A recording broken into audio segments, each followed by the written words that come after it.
This week on the Unabated podcast, it's time for the U.S. Open. So Jack and I sit down with Tom Peabody to get his read on Pinehurst, the field, and so much more. It's a great show. Let's get to it. If the guy goes unabated, that's a new word, unabated. That's kind of too big a word. That's like mayonnaise. I'm assuming that's the biggest word I know. Hello, everyone, and welcome on into the Unabated podcast. I'm Thomas Viola, and joining me, as always, Mr. Unabated himself, Captain Jack Andrews. Jack, it's a beautiful golf week. We have a great show today. Tom Peabody's going to be joining us. I'm excited for it, but how are you doing, my friend? I'm doing well. I can't believe another golf major is upon us already. We tried to get Rufus, but he's buried under a mountain of simulations and forecasts and whatnot. So we got the next best thing. We got Tom Peabody. And it'll be interesting to talk to Tom a little bit about some of his takes on the course, because Tom kind of handles the course dynamics for their trading team. And so I think we'll get some good insight into Pinehurst in this episode. Yeah, I am very excited for it. But and you mentioned it is major season. We've got the British Open coming up in just another month here in July. But the Unabated Golf Tools, we have some fancy new additions at the top of the screen.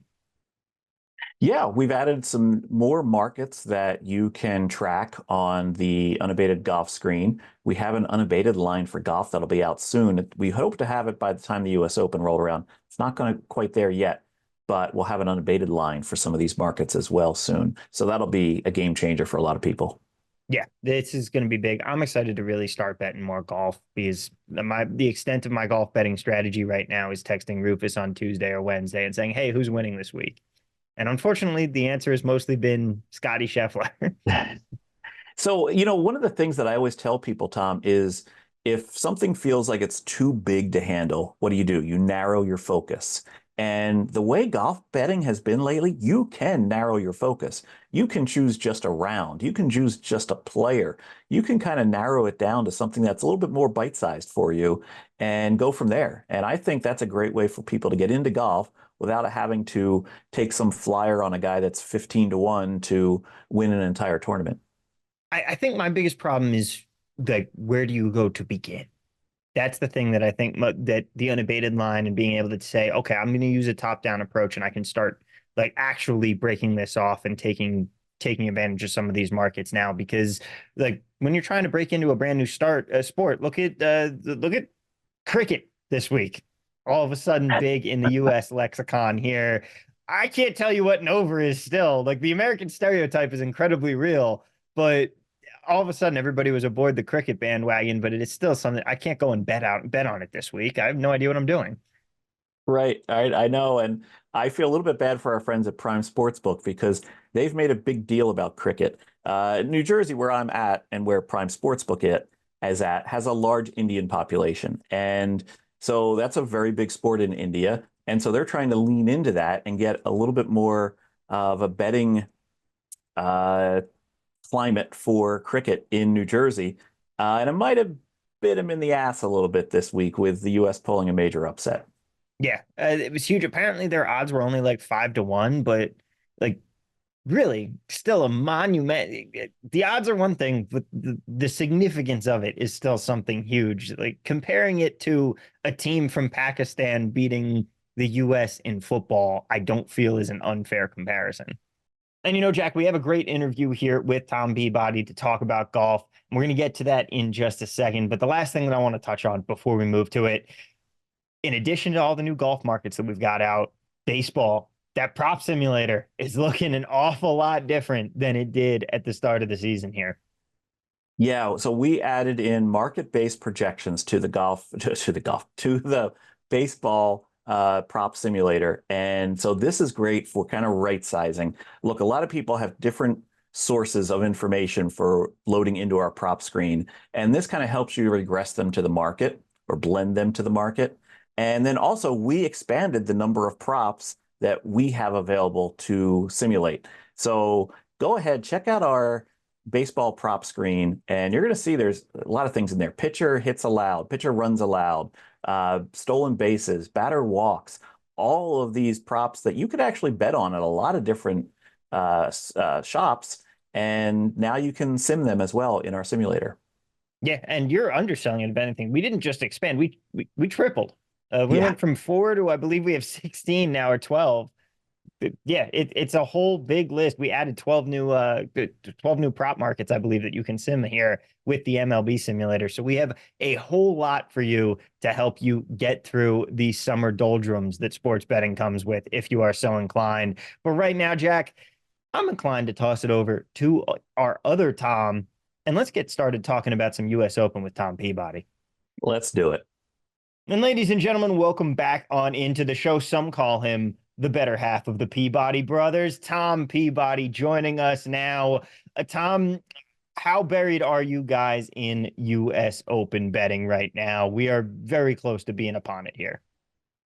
Yeah, it's been pretty much heads down today. I'm doing a lot of course research. It's sort of not a new course, but it's not a course that we see a ton on the tour. So anytime we got a new course, it adds a big wrinkle. It adds opportunity, but work as well. So, and that was yeah. about to be my question right there for you when it comes to the wrinkle versus opportunity ratio that you're getting here. Is it more helpful that we haven't seen this course a bunch, and therefore you're going to be getting a few more opportunities? Like, would you say that is outweighing the lack of sample size you have?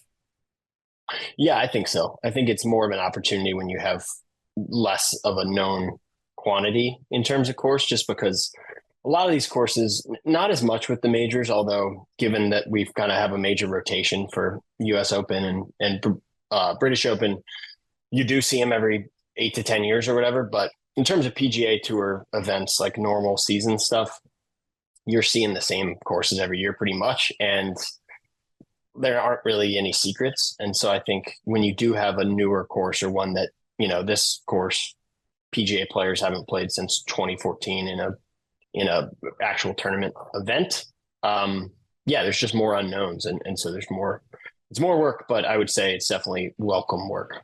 Now, I know that over at Valhalla, we really had the case of it was too soft and too easy for too many of these guys out here.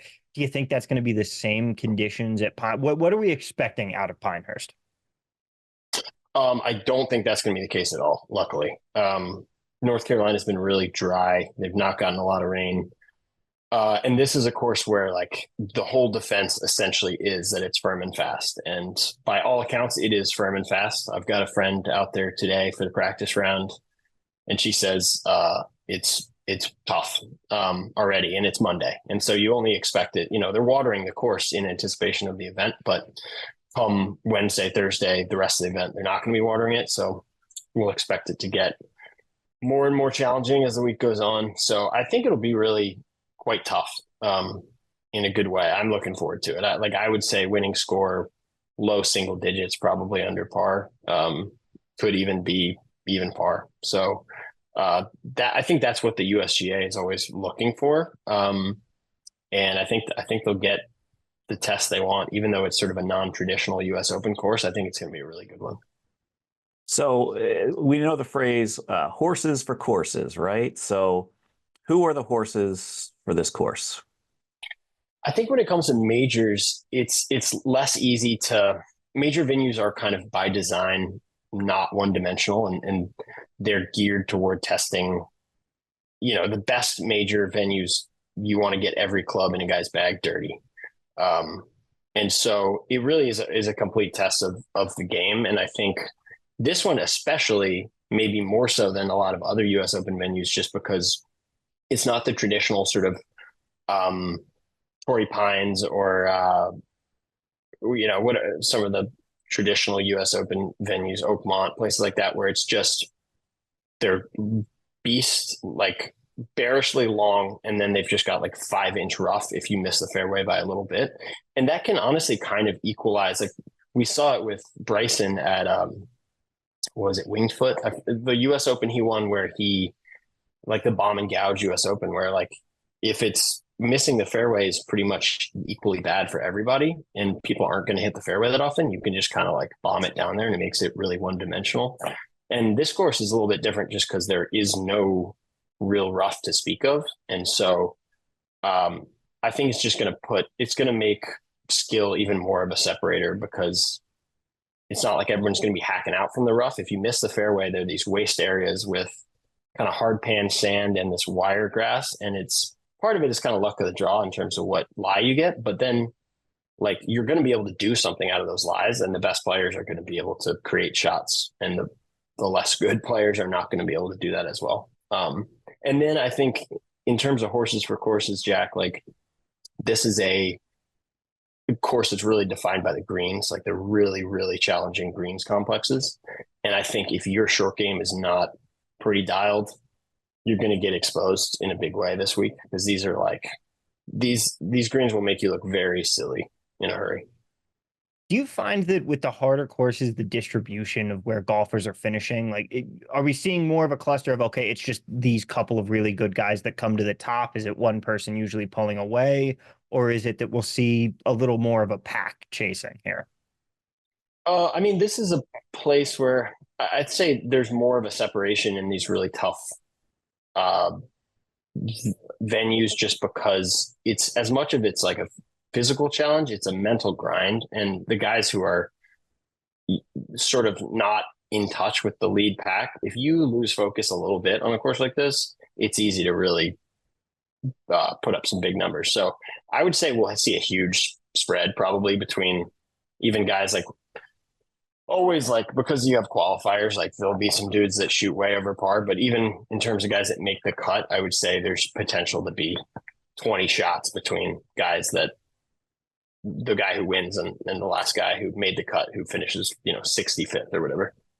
Now, in terms of the mental toughness, take us inside your process a little bit. And when I say you, I mean you and Rufus and Telemachus. At what point do you guys relax on US Open? Like, is it not until Sunday morning that you can actually just kind of exhale and enjoy it? Or is it Thursday? Let us know. Yeah, I think it's like we like to watch the events, I'd say the big ones. Like I'd say most of us are probably not watching your week to week event until maybe Sunday if we've got some guys in contention, just because it's a complete time suck. But the majors are super fun, and I think that the vast majority of our betting is done by Thursday morning when guys tee, and then between rounds we're betting on stuff. There's kind of round score stuff and round matchups. But I'd say that we can relax kind of come Thursday morning, even though we're going to have more kind of in play betting. I become kind of a golf fan at that point, and like obviously I have more vested interest than a lot of golf fans, but I'm still I don't know, it's fun to watch golf, so I kind of relax into it Thursday, Friday. When it comes to these majors versus some of the more run-of-the-mill normal events, do you guys just have an expanded betting menu where there's more that you can attack here?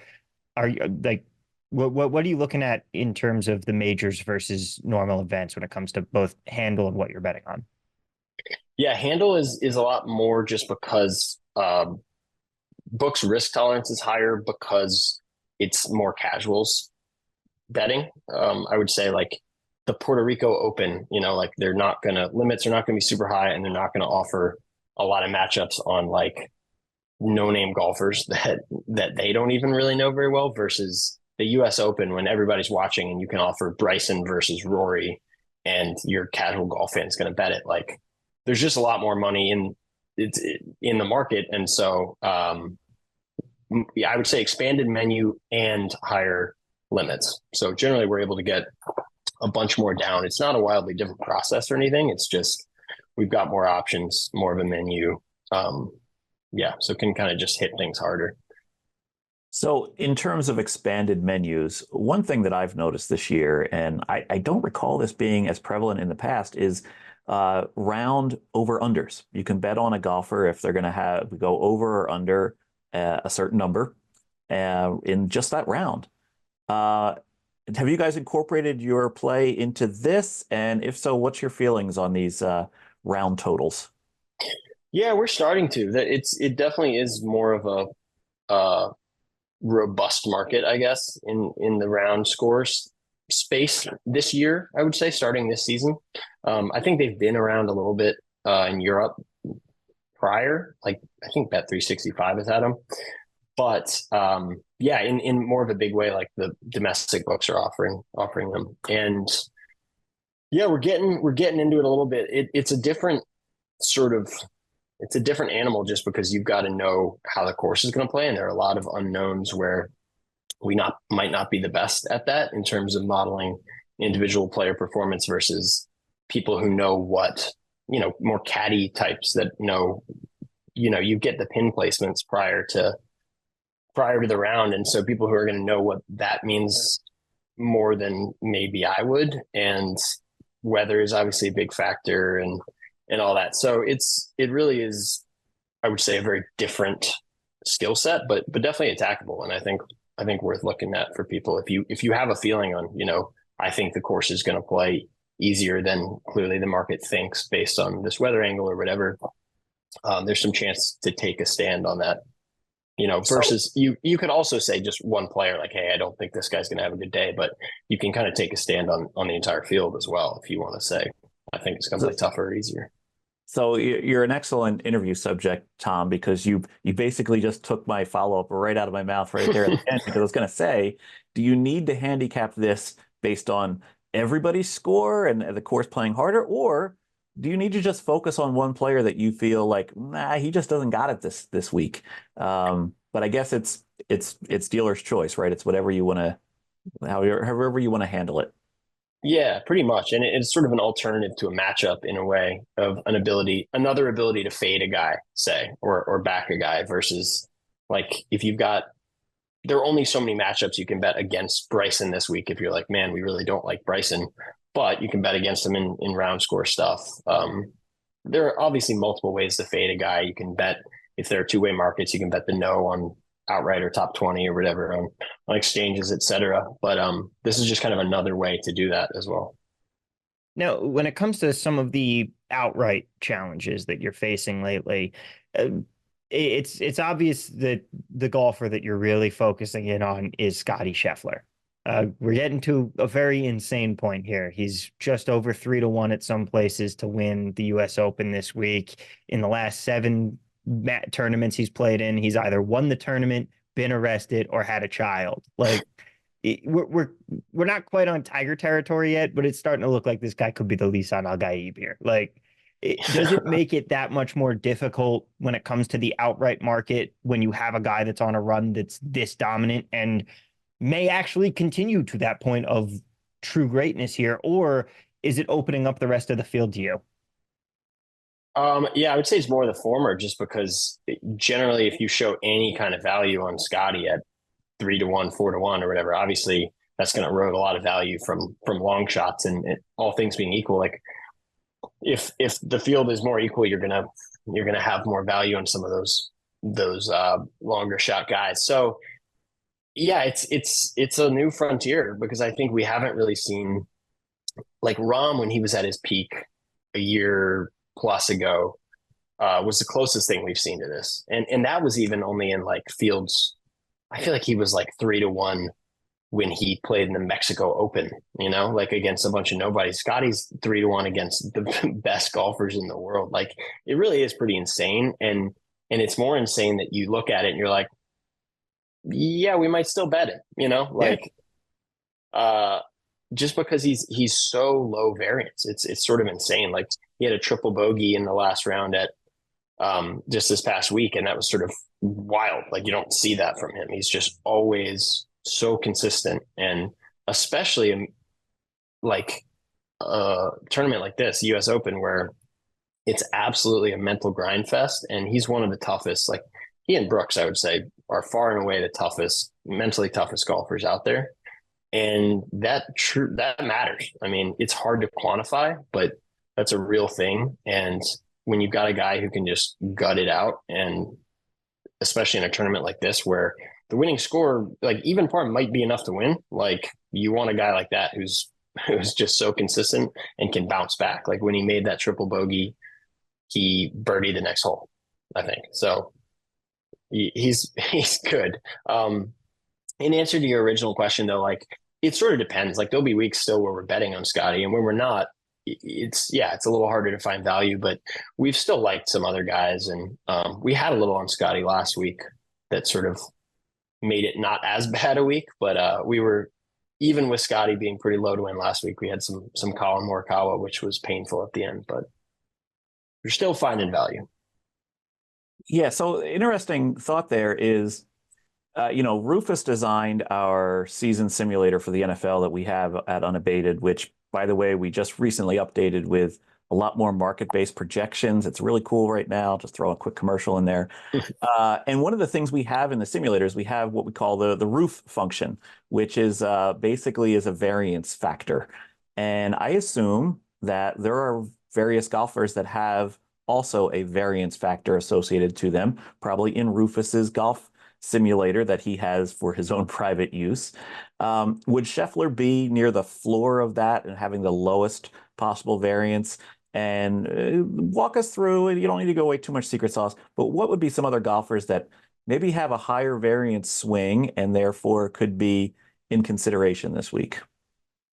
Yeah, I mean it's sort of, I don't even know if it's about the swing, but it's like Scottie for sure is near the floor in terms of variance. Like he's just so consistent. He doesn't really miss cuts, and not even on like that broad of a scale. Like he doesn't have blow up holes seemingly much. Um, Rory is a guy who's also near the top, who probably has a similar ceiling to Scott. I mean, nobody has the ceiling that Scottie does right now, but he's up there in terms of ceiling for performance, but he's just wildly inconsistent. I mean, if you've watched Rory play golf, you know that he can kind of go on tilt and kind of be lost in the wilderness for a few weeks and come back and win an event. So he'd be another guy where I feel like both those dudes, like Rory's 11-1 this week, but his, the tails there, like he could miss the cut and blow up and be terrible. And it's really, really hard to see Scottie missing the cut at all. And if he does, like he's not going to miss it by much. So yeah, there are other guys that are, yeah, I mean, for like the top guys, let's see, some higher variance guys would be like Siwoo Kim is notoriously high variance, guys like Patrick Rogers. And sometimes that's helpful. You want the guys with a high ceiling who, maybe not as much for matchups, but for outrights and stuff where you're like, okay, well, in the event that he does put it together, we can get a nice payoff. But yeah. So with the oversaturation of golf, I wanted to kind of discuss that real quick. We're seeing a lot of different golf tours. We got the PGA, we got the Live, we got the Korn Ferry, we got the Champions, we got the LPGA. Is this more than the market can bear? We have reached a point where maybe the golf betting might be better if it was a little more focused, or is it, in your opinion, just keep on expanding and see what other markets can get bet into? Yeah, I mean, I think there are a ton of tours out there, but the ones that actually are bettable at any reasonable scale are not that many. I would say it's really, if you want meaningful volume, it's PGA, DP World Tour, and Live. And I mean, LPGA to some extent. But yeah, I don't, from a betting perspective, seemingly the market is able to tolerate those three, like the addition of Live. Not that many places are offering it. And I would say it's not as liquid a market, just because we're seeing those guys less often. And I think books are less willing to take stands there. But just in terms of like golf fandom, I will take off the betting hat for a second and just say, like, yes, I think we are oversaturated, and like you don't have the best people in the world playing in the same events except for the majors. And it makes the majors awesome. Like now, because we're like, okay, we're going to see Bryson, we're going to see John Rahm, we're going to see Brooks Koepka. But it kind of sucks as a product when you've got, what is like a nothing event. I don't know, the John Deere Classic or whatever. And there's just, it's like a couple top guys and then guys most people have never heard of. And I think, it won't be long before that becomes kind of untenable because they're just going to start losing fans. Like if you don't have a good product, which I would argue the PGA does not, and does not really know what they're doing so much, like I don't know. You got to bring everybody back into the fold, like it or not. And I think the sport of golf and the betting landscape will be healthier if we do that. So I hope that they make peace in whatever way they can. Now, Tom, before we head out of here, I have one more very important betting related question for you. What's up with the album? Because we were told there was an album coming out in May. Last time we had you on the show. What's going on here, man? We got to hold your feet to the fire on this. Are people betting on when the album is going to come out? Is that why this is there may or may not be an unabated pool going on.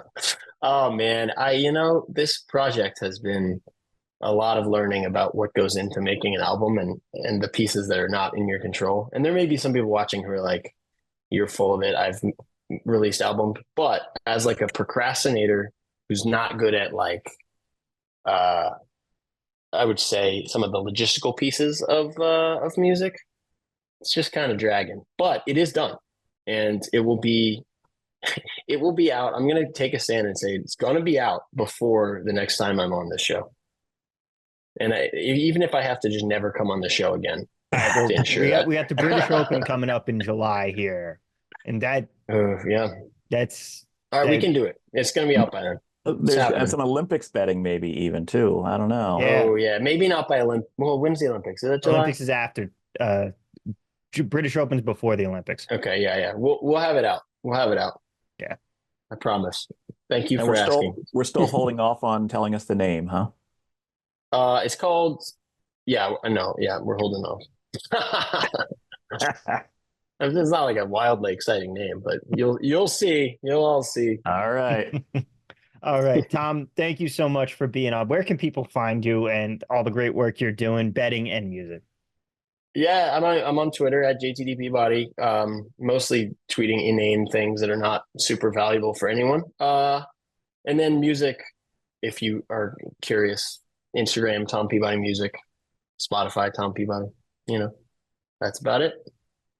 Well, thank you so much for being on. Thank you for talking to us, because I know you and Rufus are buried underneath a mountain of work to get ready for the U.S. Open. So best of luck on golf betting and beyond, and best of luck getting the album out, because we will be holding. It's going to get a whole lot worse for you if it's not out by the time you're on next time. But thank you so much for being here with us again. And as always, ladies and gentlemen, if you want to use our fantastic golf tools at unabated.com, that's exactly where you should go, because we do have a whole bunch of new markets popping up here real soon, Jack. I'm seeing a lot on the bar here. We went from winner to top 20. There's making the cut, top 30, top by nation, end of round leader by nation. There's a whole bunch of stuff here for you in golf and beyond. We just launched a bunch of new MLB tools as well that we've already mentioned at the beginning of this podcast here. But seriously, if you want to check it all out, use the link in the description of this video. Schedule yourself a one-on-one demo. I will personally be there to walk you through all of our fantastic tools, show you how they work, hook you up with a free demo, free 5-day trial. You can't lose.